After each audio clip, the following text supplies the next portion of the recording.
আচ্ছা মাঝে মধ্যে আপনাদের হয় কিনা দেখেন তো, রাস্তায় যাওয়ার সময় এই একটুর জন্য গাড়িতে বাড়ি খান নাই, বলেন না? একটুর জন্য বাইচে গেছেন, হয় না? একটুর জন্য আবার বাঁচে কেমনে? এটা তো অসম্ভব কথা। এবার বলেন বাঁচাইলো কে? কেন বাঁচাইলো?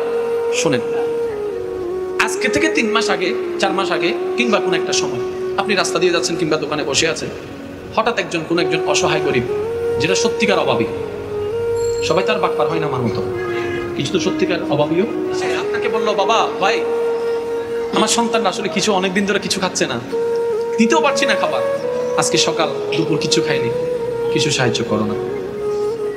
আপনিও তাকে দিলেন যতটুকু পারলেন। এবার সেই মানুষটা আপনার আগে আর 100 জনের কাছে গেছে কিন্তু পাইনি, এবার আপনার থেকে যদি পায় তার মনটা কেমন খুশি হবে?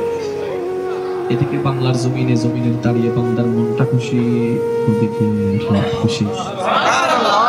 এবার রব বলে, এই তার তকদির অমুক দিন একটা অ্যাক্সিডেন্ট লেখা আছে, ইয়া রব্বে কারীম মামলা কি? বলে যে সে আমার বান্দার মুখে হাসি ফুটিয়েছে, আমিও তার মুখে হাসি ফুটাবো। যে আমার বান্দার ইজ্জত রক্ষা করে, আমি রব তার ইজ্জত রক্ষা করব।